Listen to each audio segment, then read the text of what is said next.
WomanUp podcast speaks to and about women and non-binary artists, as well as academics, writers, activists, midwives, carers and more. Those challenging ideas and ideals, questioning assumptions and provoking social change. It's a podcast dedicated to creating a living archive of these people and this work that anyone can access. We find those trying to change current structures founded on bias. Those working intersectionally across gender, race, sexuality, disability, as well as having caring responsibilities. We have conversations about lived experiences, achievements and aspirations, as well as fantastic artwork. In 2023, for Series 5, we received a National Lottery Project grant from Arts Council England to take the podcast on tour. For our 8th episode of Series 5 and part of our WomanUp podcast tour, we are in my home city of Hull, recording at ArtLink Hull. Enjoy. Hello and welcome to the WomanUp podcast on tour. It's Friday morning of our week-long Northern tour. I'm your host, Susan Merrick, and I'm here with producer Amy Dignam, who's in the background. We're very near to where I grew up, in the city of Hull, which makes me very excited. So can we have a little whoop for that, please? Woo! As you can hear, we have a wonderful live audience, and we're recording at ArtLink Hull, above their gorgeous 87 gallery. We have with us today Jemma Brown, lead creative producer for ArtLink. Jemma is a specialist working with diverse communities to plan and produce current, relevant and inclusive artwork, to engage and enlighten. She has a first-class BA Honours in Contemporary Fine Art Practice, and she's also an arts and graphics teacher and freelance artist.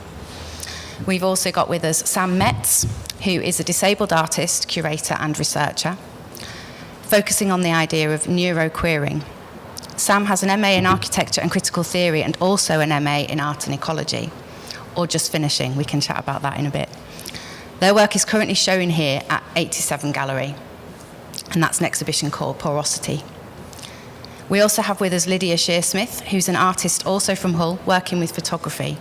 She has a BA Honours in Photography from Falmouth Uni and explores going beyond expected limitations of photography. She'll be in the next exhibition here at ArtLink. Or she will be the next exhibition here at ArtLink, I should say. So hello, everybody. We're here in a gorgeous building on Princes Avenue, which is ArtLink in Hull. Jemma, it would be great if you could tell us a bit about ArtLink's history, please. Okay, so we started in 1982, delivering socially engaged art projects in and around the Hull area, and that covers Lincolnshire as well, and the East Riding. I've worked here since 2017, City of Culture. I started in the February. We run workshops citywide in communities as well as out of the building itself as well. Nice. Do you know about how ArtLink came about in Hull? What was it that brought it here?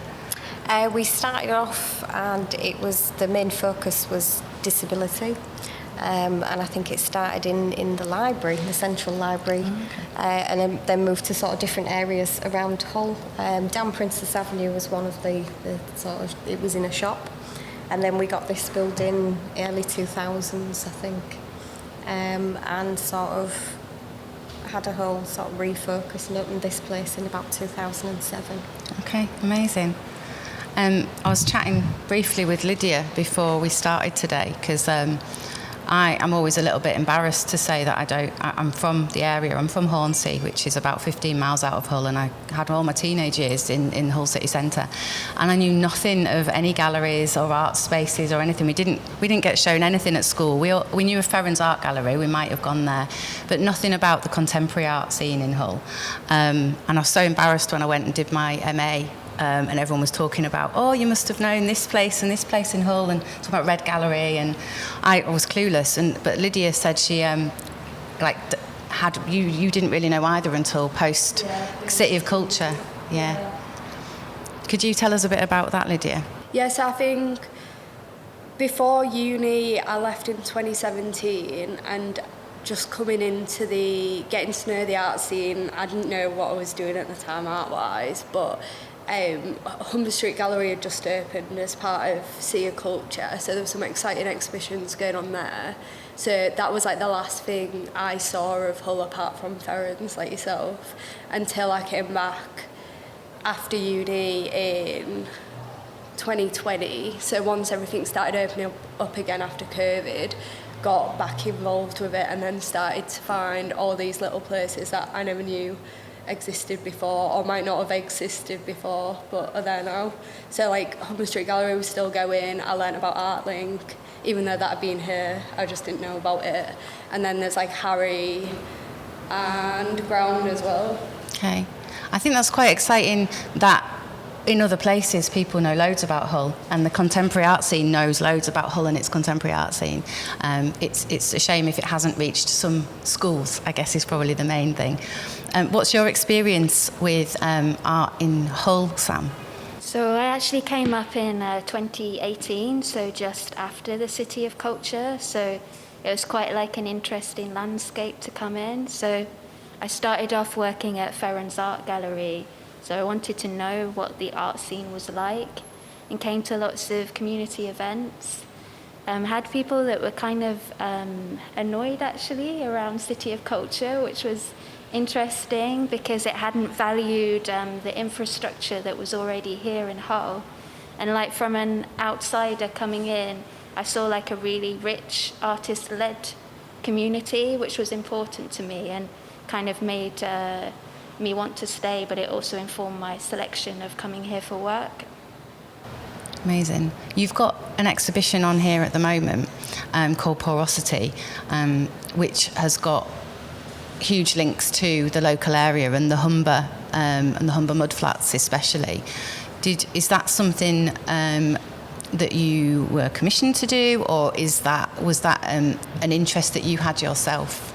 Definitely an interest that I had myself. In fact, Becky G, who's an amazing curator here, invited me to do the work, but I had to write a proposal, and it was a very different proposal that I came in with, much more about embodiment and interacting with objects, and much less kind of space and place based. And then I started kind of studying ecology, and I realized that I was in a really interesting ecological site, and it didn't make much sense to continue my work along just thinking about embodiment. And so the Humber Estuary just became a really exciting place for me to do some, what I'm now calling field work, kind of more ethnographic research, but at the time was just playing, you know. Amazing. Jemma, what is your role with ArtLink? How are you linked to the artists that you have here and the community? So my role is I sort of plan and manage the community and sort of outreach programme. So I am not often in this building. I'm out and about. So working with artists and exhibitions, we try and collaborate with our like engagement programme so that it is sort of relevant to the exhibitions that are being shown as well. There's that nice connection with groups. The different groups I work with, I work on the Creative Connections. Do you want me to give a quick spiel on that? Yeah, that'd be great, thank you. So Creative Connections is one of our big projects at ArtLink, and that is our disability programme.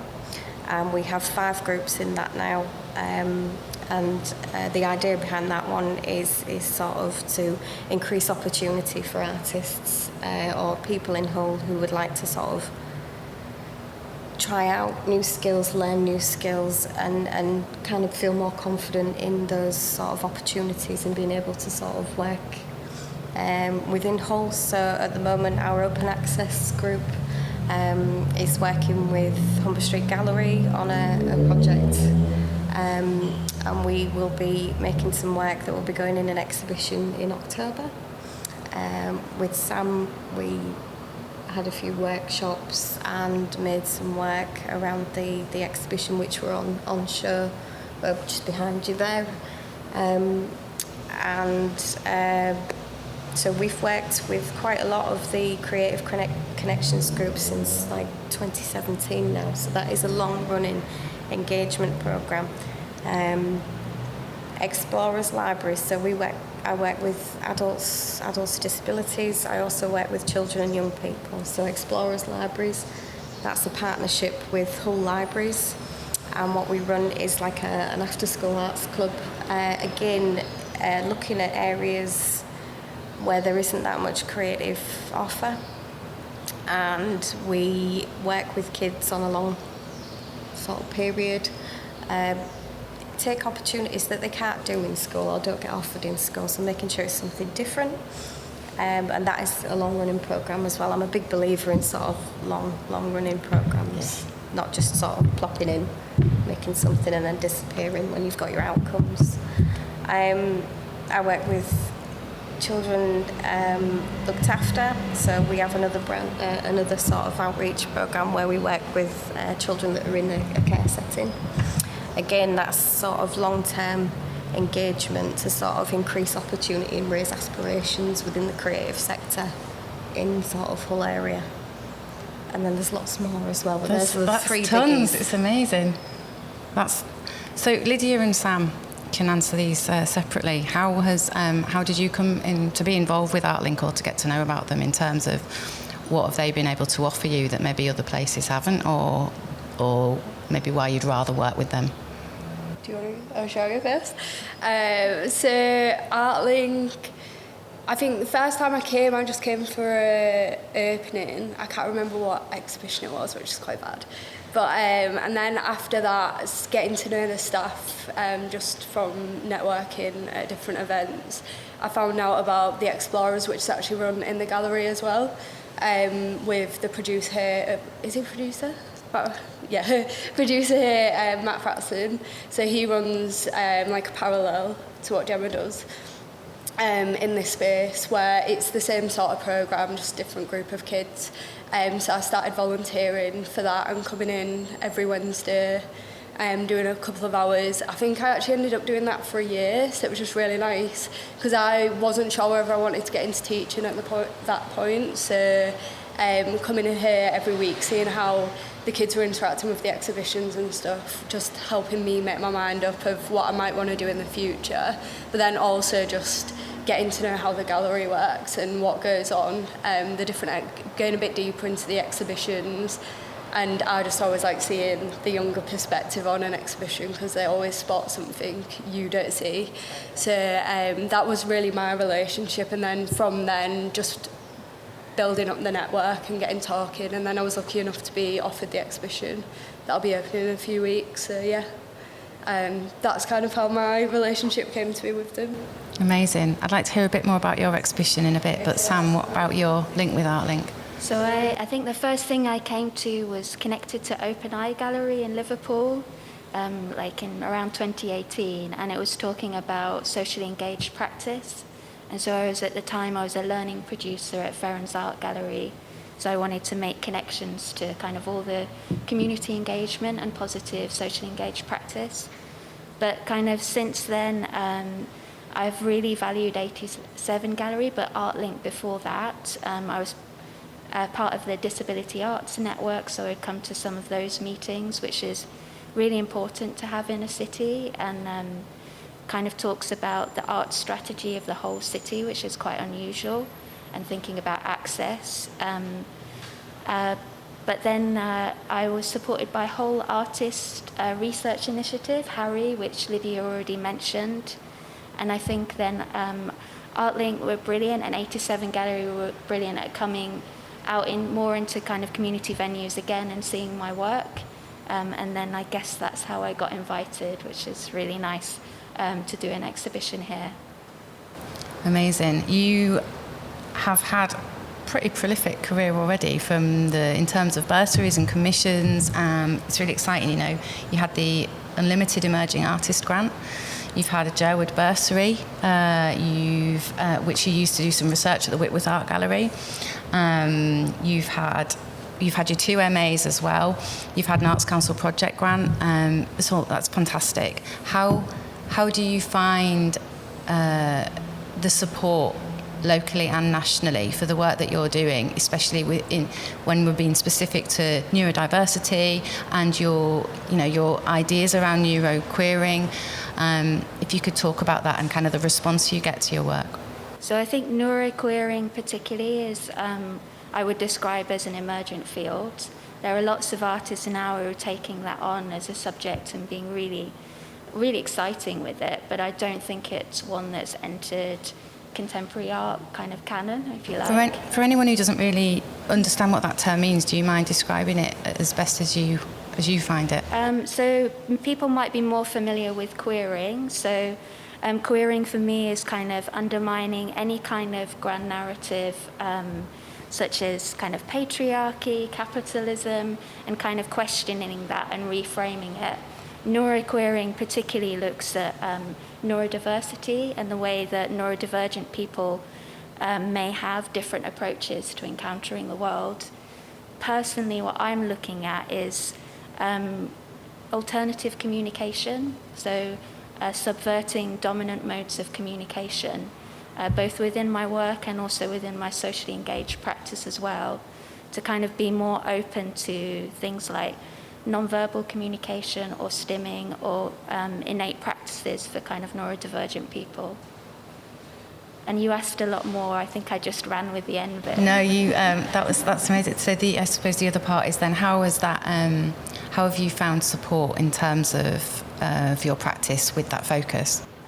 So Unlimited was an amazing support for me. So I have been incredibly lucky recently, but for years, so I started like as a freelancer back in 2012, but I was very much delivering community outreach work, which was brilliant, but I had no practice at all because as a disabled artist, I had no energy to make work alongside needing to work. So it wasn't until, the Unlimited kind of bursary where I actually had time, space and funds to kind of make my own work. And it was received really well because Unlimited are kind of a disability arts commissioner, so they understood my practice, and I think that's why they commissioned me. But just allowing me to create a body of work at that time meant that my ideas were visible, and then from there more people saw them. But prior to that, I wouldn't say I was an artist at all. I was very much an artist in my heart, but I had no time, funding or energy to do that. I think a lot of people that we speak to, so women and non-binary artists face that a lot. I think a lot of people in the art world face that a lot in terms of finding time and resources alongside having to actually earn a living to balance this. We're, as a podcast, really interested in how we archive experiences of people who have other challenges, whether that's because of caring or parental responsibilities, or because of gender or sexuality or disability, those other elements that mean that things might not be as straightforward. There might be a lot of opportunities that aren't available to them. Would anyone like to talk about any experiences they have of why, of maybe what they've been able to do despite or because of challenges like that, other responsibilities or anything? That's open. I have loads to say, but I'm very conscious of not hogging the space. Go on then, Lydia. Everyone's very polite here. So I think I grew up in a low-income family, but I think that's just given me the oomph to go and try and make my own money. But also I feel like I did my photography degree because I absolutely loved it, and I couldn't imagine doing anything not creative. But I knew, coming out of uni, I didn't have anyone there to support me, so I was going to have to find a full-time job. I was going to have to work my ass off to be able to still make creative work. And I was lucky enough, I've got a studio in Juice Studios, which isn't overly expensive. So that was one of the first things I managed to get, which gave me the oomph to actually keep creating. And then also balancing that with a full-time job, but having the space to work, my creativity kind of turned into a hobby, but also it was more time than a hobby that was giving it. But still I've had a few different jobs just trying to find out what works, and it's been so knackering trying to still be creative. But if I'm not creative, I go a bit crazy, not in don't go running around or anything, but I go a bit crazy if I don't do it, and I feel like I don't have the right outlet for things. So it's only recently that I've been finding this balance between them. But obviously at the minute with prepping for an exhibition, it just feels like my entire life's work and creativity, so it can be really hard to just balance it. And I know going forward, if I want to be more successful as an artist, it's just going to be a lot more hard work, but hopefully it'll pay off in the end. But yeah, balancing full-time work isn't fun. Yeah, I think so. I've spoken to Becky, who I keep referencing, which is rude because she's awful shy. But she's been incredibly supportive. I've been quite nervous about talking about my age in terms of the arts, because people expect me to be like a mid-career artist if I tell them my age. And actually, similarly to Lydia, I came from grew up in social housing. There was no one in my house that went to university. It was a very abusive household.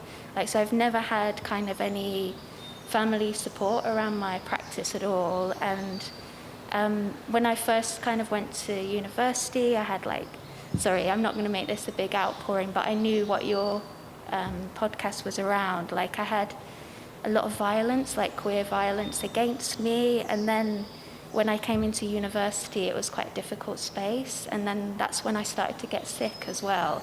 And so I've lost a lot of years just kind of surviving, if that isn't an overstate of the word. And yeah, and being in really precarious housing conditions, living in poverty, and the idea of making artwork around that just was never going to happen. So in terms of me, whenever I've taken on work, it's always been for very direct funding, with a very direct outcome, with a job title that I knew what it was. And the idea of being able to push as a fine artist is such a fallacy sometimes when you're a working class artist. The idea that you could risk taking on a commission and not knowing where your next role was coming from, which is why for 10 years I was just in community engagement. And because I have an energy limiting condition, not being able to make work alongside that at all. So that's a big answer, but which is why I'm so happy now, being able to make work.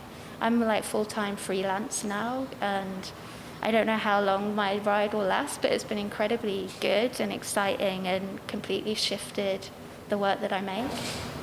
Thank you so much for sharing that, Sam, for your honesty. That's also an amazing outcome, so it's really great to have, that positive story. Yeah, I had something else I was going to say then, and I'm thrown. But it is, those challenges, I think, it's why we find it really important to not just record about people's artwork, but about, the stories behind them and how people work. So it's not this idealized image of what being an artist is, and actually the reality of it, which doesn't have to be horrendous, but sometimes it is, but that it can be lots of things, and that there isn't really one right way to be an artist, and accepting that and being able to call yourself that as well. Jemma, you must work with a lot of artists locally. Yes. Do you find that you have mixtures of confidence? Do you find that people are really excited and happy to engage in art in Hull? Yeah. I think my kind of creativity is sort of through other people. So I like, before I took on the role at ArtLink, I was a teacher, because for me that was the only option after university. And I sort of, I work with artists who have never done any community engagement before. and we sort of build that up. And then I've also, I work with very experienced as well.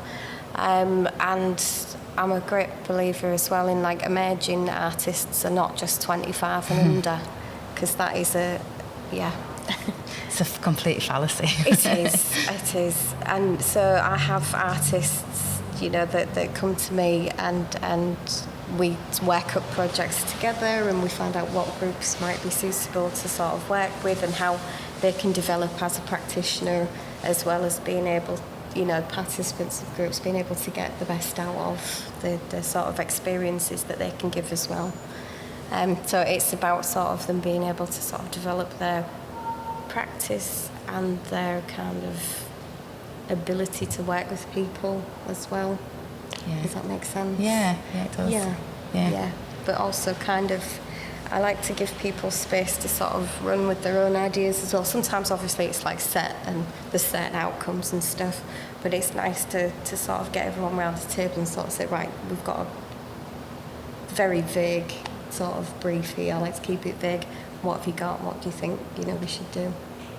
That's great. It's great that those opportunities exist here. Yeah, that's just kind of how I work, really. I like to sort of give people room to sort of grow, I guess, if that sounds cheesy. No, it always sounds cheesy, doesn't it? But it's fact, that's what artists need. And it's trying to bring in something as well, it's trying to sort of challenge local artists as well, to sort of create in a different way, maybe do something that's maybe out of their comfort zone, not really their specialism, but try and trial new things and do new stuff and bring sort of new things in as well. Yeah. Allowing them to work in other ways. Yeah. Lydia, would you tell us about the exhibition that you've got coming up next? Yeah, so the exhibition's called The Immensity of Being, and it looks at, I always think the world's like a very busy place now. Everything's just gone back to normal, and it's just always turning and churning, and you just feel like it can be quite overwhelming sometimes.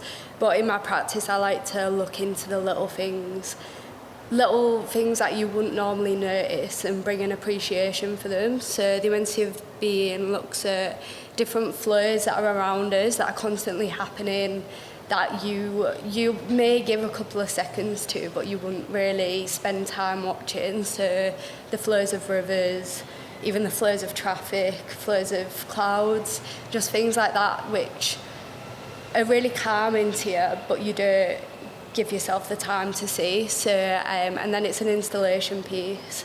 So the installation part of it disjoints what you're seeing.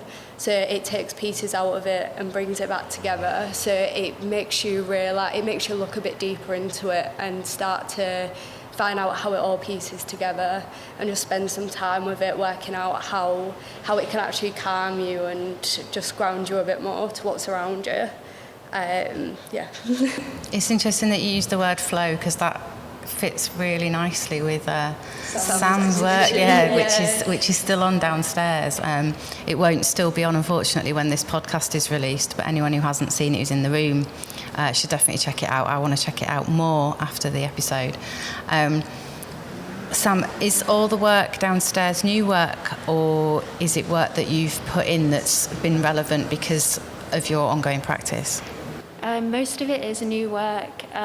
There's a couple of exceptions, like a shell for a sculptural work that's kind of a cylinder that I reused from a performance I did at Leeds Art Gallery. And that was quite a conscious decision, because sculpture is such a wasteful kind of art practice. So I'm trying to make things that I can then adapt and reuse in other ways. But yeah, it was really exciting to make an entirely new body of work, and a lot of pressure actually, but good pressure. But yeah, it did make me nervous.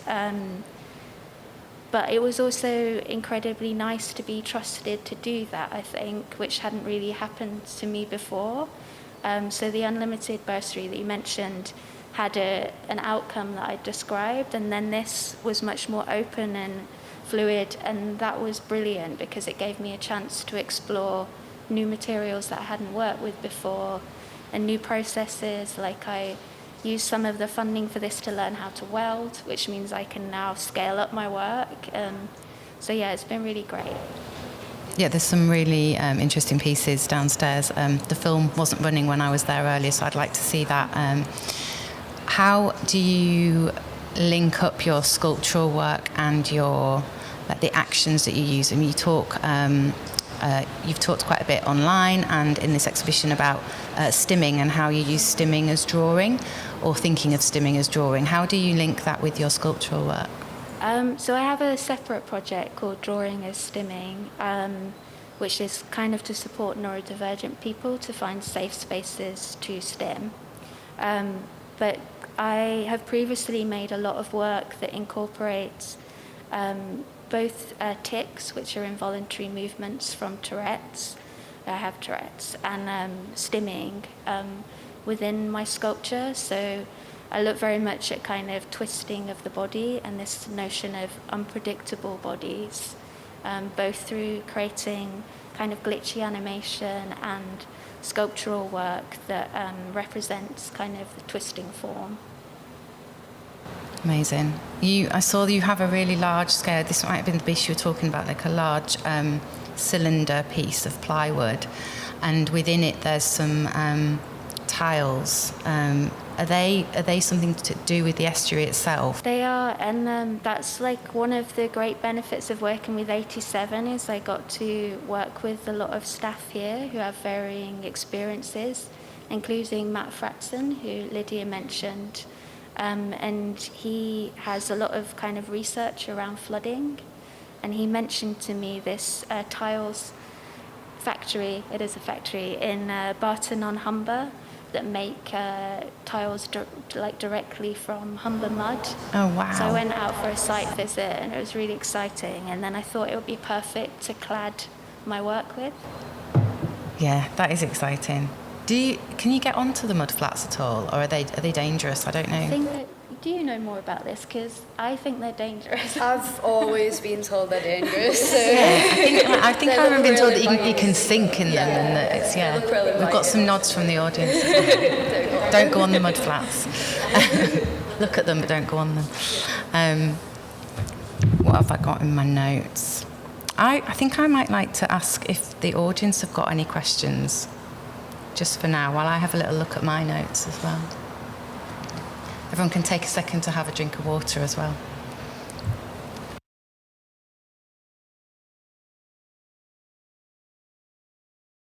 Oh, do you have it? Yeah. Yeah, it's Lydia, because I know talking to you about the title for exhibition, next to being why I'm really fascinated kind of where that title comes from. talk about where I'll just repeat the question, if that's all right. So the question is to Lydia, asking about where the title of the exhibition came from.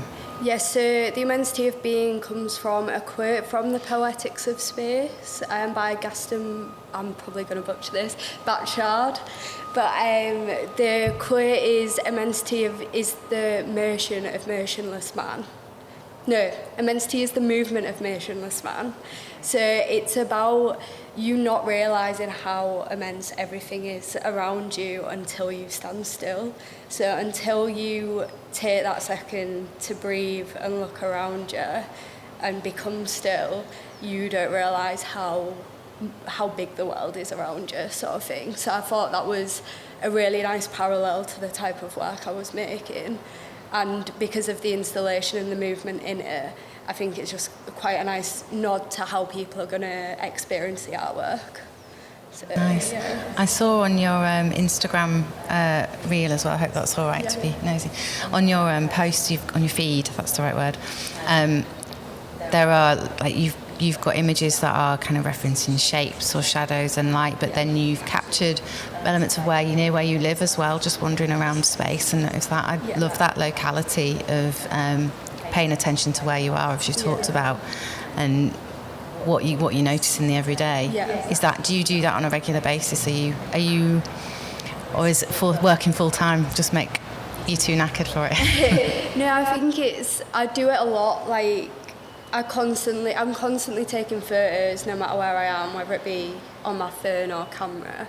But I'd say it's only maybe I go through periods of a few weeks where I just constantly take my better camera around with me and make a solid effort. I think it's the moments where you realise you've got a bit more time than you thought you had. So maybe on a weekend when I don't have any plans, I'll pick up the camera and go for a walk. I'll normally do the same walk I think like one of my projects where I did like a walk home, I did it over a week. I think I had a week off work and I did the same walk home like 4 different ways just to notice different things, or at like 4 different times of day, just to see how the light reacts to the world around you, because during the day it's constantly changing, the shadows are moving. It can be different one day to the next, and if it's sunny there's the shadows, if it's cloudy there's nothing. But then it's just nice to notice them things and take the time to be aware of your environment and just the little things in it that create something that's aesthetic and pleasing to look at. Do you have any other artists or photographers that you're inspired by? So many. I think I'd say a few of my biggest influences, there's a Swedish photographer called Martin Lang, and he works in a similar way to me, where it's just picturing the everyday, but he's a lot more developed in his creative career. So he's had a lot more opportunity to exhibit and stuff like that. But he's recently done a project called Ghost Witnesses of high-rise buildings, and they're just some of the most beautiful black and white photographs I've ever seen. And I think just to be able, his work just kind of sings to me, sort of thing. And then there's Marianne Jemma. That's probably butchered that. I'm so bad with pronouncing things.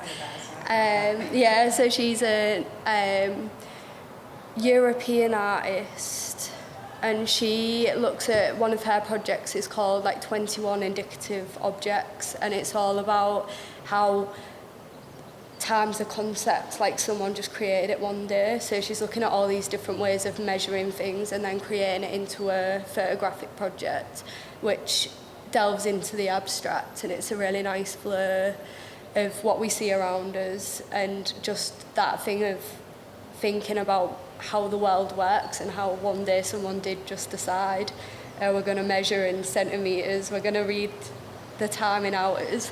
So, and that's got a really nice blur to it as well. So I think they're my 2 biggest influences at the minute, but yeah. Amazing. Sam, I'd like to come back to you if that's all right. Something that I picked up on your website, you talk a lot about new moralities and ways of behaving. And that seems to feed through your practice in terms of your social art practice, how you run things, as well as how you look at your artwork yourself. Could you tell me a bit more about that, please? Yeah, so I've been trying to deliver work, both in like community work, non-verbally has been quite important to me, because a lot of my work has been with young people with profound and multiple learning disabilities, or young autistic people. And so I've been trying to find ways that are very materials-led and about touch and embodiment as an equivalent way of encountering the world and being creative rather than just speaking about it. And that kind of feeds into my, I'm not really a curator. I know I say I am. I love the idea of curating, but I'm much more interested in just art's interpretation. And so I've done a bit of work, again, that encourages stimming action, which for people who don't know could be any kind of repetitive, kind of self-soothing action, but has a wide understanding, which there isn't space to go into. But I created tools that you can handle when looking at artwork, and saying that kind of engaging with those in a physical way is as important as reading a text about the artwork or listening to someone talk about it. So I'm often trying to destabilize, much as you said, the primacy of spoken word, especially when I work with people who have a multitude of ways of engaging with the world, and verbal language might not be the only one. Yeah. Do you have any examples of how you would do that with the young people? Like what kind of things you do with the young people when you're working with them? So it's an odd one because I haven't delivered so much community work because of COVID and being immunocompromised. So I'm kind of looking at historical work, but I did an amazing project, a durational project for like 3 years. With the same group of young learning disabled autistic people at Nottingham Contemporary in the Midlands. And I was incredibly lucky that we just managed to create what I'd call an atelier, so like a workshop space full of materials that was really exciting as an artist to work with.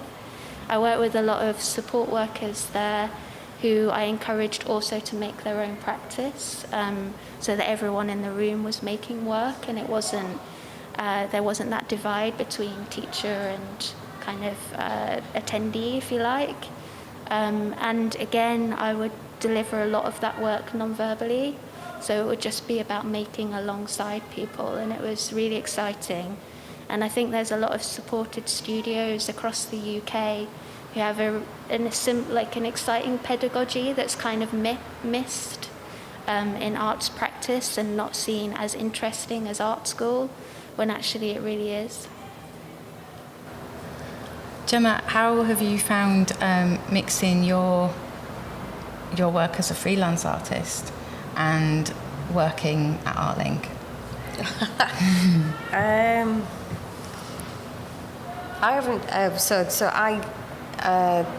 I have a 2.5-year-old, and so I work part-time now. I work 3 days a week, and the freelance work that I do is again sort of like it's brief based is where I was going there. Yeah. So I work I have different hats on. So I have the maritime hat on, and I'm delivering the community outreach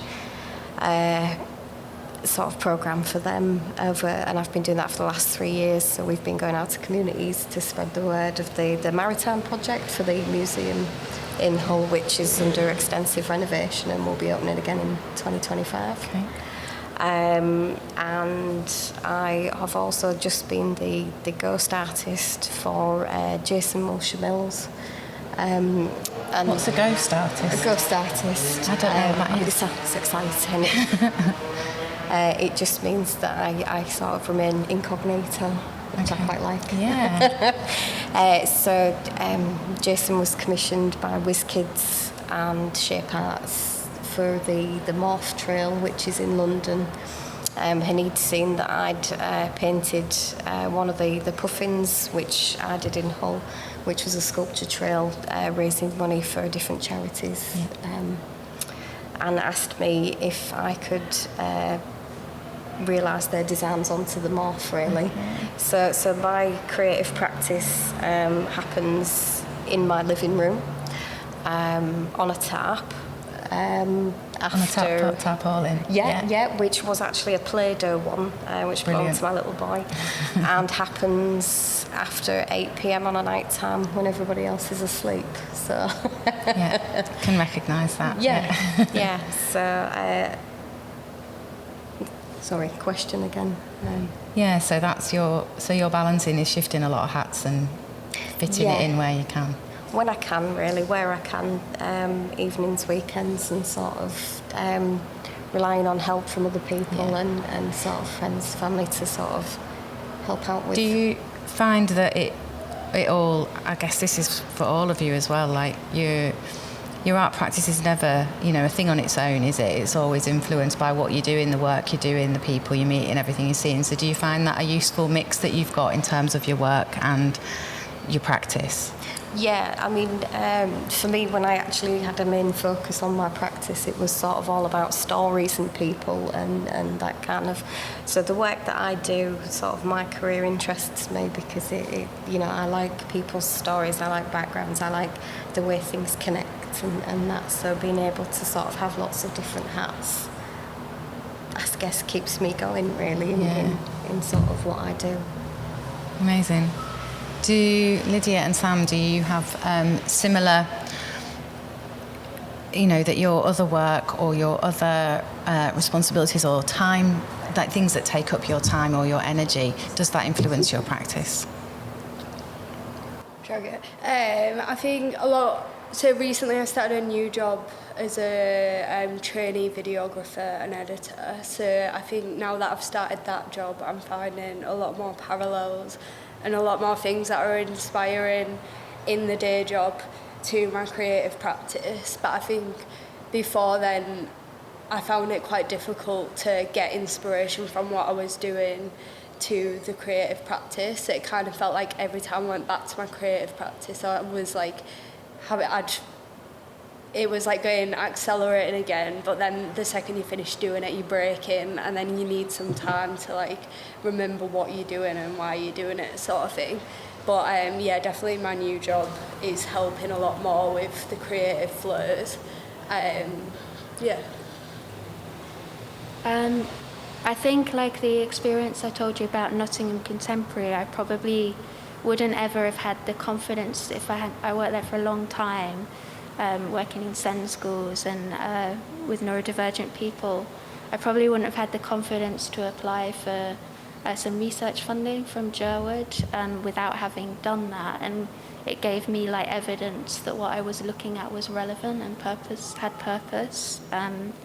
Yeah, but again, I was delivering that, like working full time, working at Ferren, so it was a real challenge.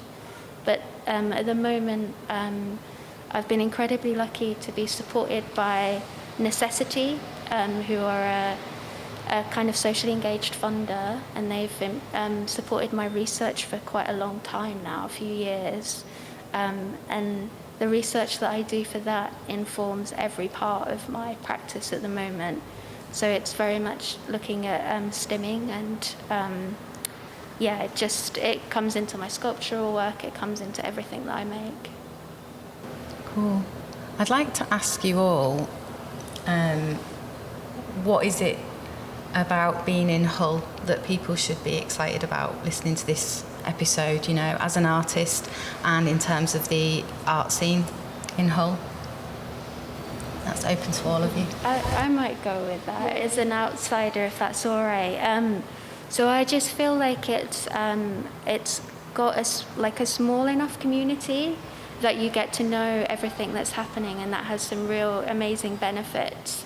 I think it's got a really strong artist-led community, so people are innovating and making work and making things happen, and that can give you confidence for doing that yourself. I think it's got a range of kind of galleries and institutions for quite a small city, which is exciting too. Lydia? I just think like coming back to Hull, being from Hull, it's just so welcoming, and there's always someone there, you know, because Hull's so small, and it's just nice to be able to show up anywhere and find the same community wherever you go. But also there are changes in it, so depending where you go. But it's nice to just know there's places you can go and have creative conversations with people, and everyone's always up for sharing ideas and talking about their work or what's going on. So I just think it's a very engaging community, and there's always something going on. So. I think with my role, I'm more about getting people that might not necessarily know about the art scene in Hull, that actually live in Hull, to be involved, and that's quite exciting, you know, to sort of bring new things in and sort of reach people in communities that may not know about certain things, and be able to sort of spread creativity throughout the city. And people in Hull are very open to to sort of, what I've found is, people are very open to take part and try new things and sort of tell you when they like it and tell you when they don't. Yeah. So, that's... a bit of honesty. Yeah. And we are the friendliest place as well. Yeah. It's a proven fact. Exactly. Have we got any questions from the audience, please?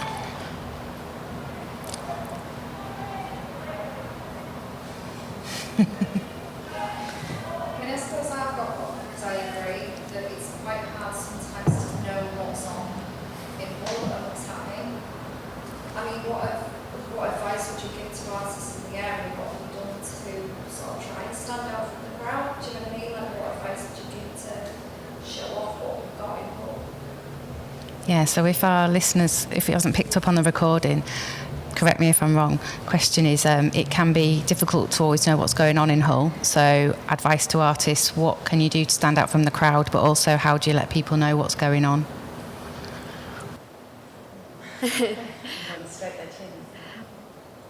I think it's a balance between like networking and also having a presence online, which I kind of hear that you need to have that presence, but just knowing who's about in the city, following them, because a lot of the time, like if you don't follow someone on Instagram, you don't know what's going on, which is not the best scenario to be in, because things can be missed. But I think a lot of the time, if there's events, that's how I find out about them. And I think by just having that presence and following the people around and being at events, going to the networking events, coming to private views, you just get to know the people. And then so it is all about them connections you make with people and just sharing your work out there any means you can, even if that means, like myself, I did there's the pop-up spaces down Humber Street, so I did a pop-up in there off my own back, and that was just quite a nice way. That was when I first got back to Hull, so it was a good way to see who's in the community and who wants to turn up to things. So I think it is that thing, sometimes you have to just put yourself out there a bit, but also just be aware of what's going on through different means. So Instagram's my best bet, but if that's helpful. I don't know if I have any good advice. Like everything you said, like it's not just my personality, but it is. I'm awful at networking. Like I hate it so much. So I just don't do it. So any of the things you should do, I don't think I do very well.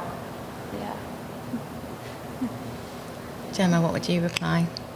It's that balance, isn't it, of like, creating work and having to do the bigging yourself up online, networking, seeing the same people, having the same discussions, what you're doing now, that kind of thing. But it's sort of making that time to sort of focus on that element, and I think you have to at certain... I mean, it's taken me, 5-6 years of working here to get to the stage where I am, of building up that sort of links, people, and know who to call on for what, and just so it's an ongoing thing, I think, a never-ending sort of cycle of... Sorry, that's not very... But it's a job in itself, isn't it? That whole promotion, which I struggle with, and then there's the sort of imposter syndrome and all that kind of as well. And I think there's the two sides, isn't there? There's the side as the artist, like trying to get your stuff out there and connect, but then there's the like who the audiences are, who are those communities, who do you want to see your work, and how do you make it accessible for them? How do you make a space feel welcoming for the people that you want in there? I think ArtLink seems to be doing a good job of that and engaging with their local community.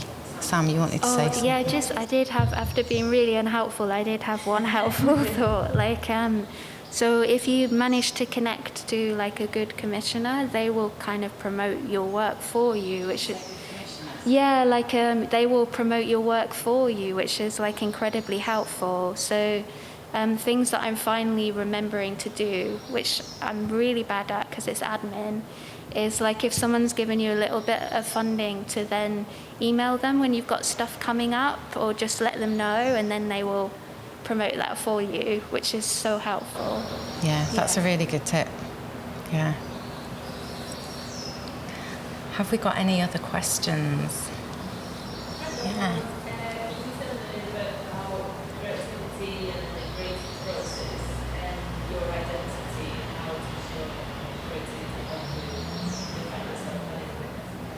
So the question there was, can you talk a little bit about creativity and identity and how the two are linked, so how your creativity helps define your identity, if it does? Yeah, well, I think I'm being really open about my disability in my work. And I don't know if that helps me define my identity, but it does help me have conversations with other people that improves my work. I try and collaborate a lot in my work, so with other neurodivergent people or with other people with other queer people as well is really important to me. And so I feel like it's not necessarily about changing my identity, but it allows me to connect with more people and kind of encourage conversations about different identities, I guess. Does anybody else want to answer that one? I don't think my work has much to do with identity at all. I always think it depends on what you want to achieve through your practice. So I've always taken my practice as making something that's engaging, but in a sense where it makes people ask questions and try and work out how it's been made. So a bit more inventive than going into depth on something. So I think mine's more, I've always taken creativity as an escapism, so I think through my work you can see that it's a part of an escapism. So in regards to identity, it doesn't really connect to my work, but that's just how I am, so yeah. Unless part of your identity is loving that escapism. Oh, well, yeah, that is 100% part of my identity, so maybe it is. I've just never thought about it in that way, so yeah. I think we might be good there. It's been really interesting to hear from everybody. I love hearing about what's going on in Hull, and especially what ArtLink are doing. This is a great project, and I know there are loads of other institutions and galleries in Hull. I think we've got some people from Humber Street Gallery in the audience as well, so check that out too. I have got one more question. Sam, so, sorry. So I've spotted that you're doing or have finished an MA at Goldsmiths, and I know you've worked kind of around the country. How does it compare? How does working in Hull and making work in Hull compare to being in London? If you were in London, I don't know if you were remote or based there. I'm studying at the moment, so it's kind of ongoing. I commute between Hull and London, so I spend half the week in London and half the week here. But I don't know that I have any kind of network or connections in London in terms of my work. I go and see a lot, which is super important as an artist.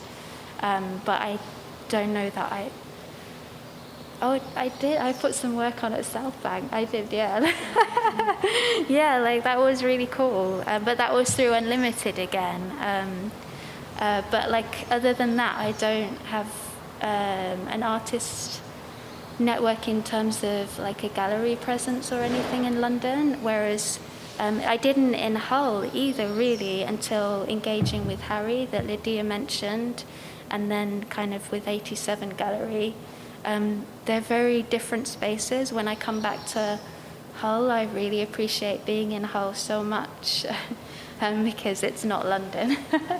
Like Hull's wonderful. Like I love living here, and yeah, I get very overwhelmed in London. So I appreciate being here. That's a great place to finish, I think, on how wonderful it is being in Hull and the amazing art scene. Thank you so much, everyone, for having us here.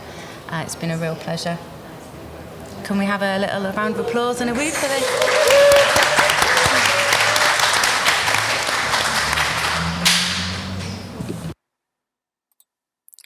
You've been listening to the WomanUp podcast. To find more of our episodes, subscribe via any of the usual podcasting platforms, including Spotify, Apple Podcasts, Amazon, and more. For captioned episodes, please visit the WomanUp YouTube channel. And for news and updates, follow us on Instagram at woman.up.podcast.